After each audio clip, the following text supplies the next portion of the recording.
So I'm in top side control. Some people call it side mount as well. So there's some things that I'm worried about with Julian here. His frames are the things I'm the most worried about. So I think creating the most space, having the ability to create angles to get his legs, which is worse between us. He's not have to deal with his legs, especially if the guy is a good guard. You don't want to have to deal with that. So I want to kind of nullify his legs and his two frames, right? So the bottom arm's pushing my hips normally, or framing against my chest. This one's pushing against my head, or it's digging for an under, right? So what I want to do is first I want to get a good position and make sure that I'm putting weight on him to force him to push into me, so you kind of sell the product a little bit better. What I'm going to do first is I'm going to block his hip and grab his belt. Great. This hand's going to block his leg, preventing him from being able to recover his closed guard. From this position, what I'm going to do is I'm going to take this leg and I'm going to bring it high to the chest and slide it over his shoulder. So now if you've noticed, I've taken away all three of the frames of the things I'm worried about. This arm, the bottom arm, and then him recovering his guard. Then from this position, so I can attack now, is I'm going to windshield wiper my foot over. That now allows me to do a couple things with this leg. I can keep it here. I can step over or shin across his face, which is always lovely. I am going to step over the head with this leg for now. So from this position, I'm going to put my weight forward, keep my weight down on him, and step, and I'm going to drag his head so it's under my leg like a pillow. Feel good to everybody so far?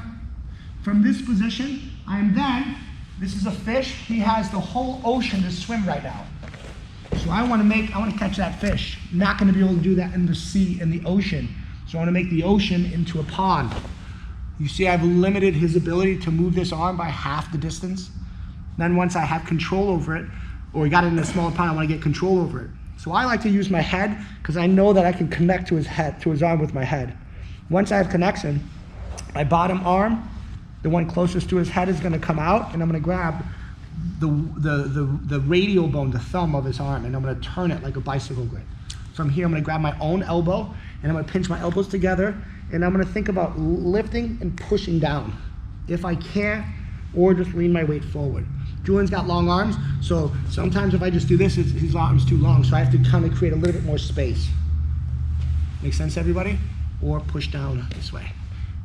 Okay, so block, block. Walk my legs, get my leg over his arm, windshield wiper. From here, we make the distance of the fish less, or from here you can step over the head first, which is what I prefer. Then from here I make this fish short. From here I walk my forearm, and then my arm here, and I'm going to just turn. Or bicycle turn it, and push down. Okay, again, for me personally, there's another option that I was talking about on Monday and Tuesday. Sometimes his arm is really long and I just can't get a good grip. So what I like to do is I like to bring both of my arms under, and I like to get my head on the opposite side of his hip, and I'm gonna pin his arm tight to my body. I'm gonna get his arm so it's even with his shoulder, head pressure down, and then think about Indian walking forward.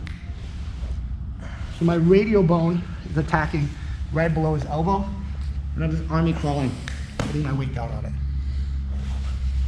That's kind of flexible. Is there a way just to get some more leverage where you're not blocked by the mat? Are you saying for this one? Yeah. What you can do is you can turn it and then start lifting this arm, right? So but I got to make sure I get control of this thumb. If he just turns it a little bit, I've lost it. We're going to talk about what do we do if he potentially bends it up or he bends it down, right? But for right now, this is kind of like the jab, and I hope I score the jab.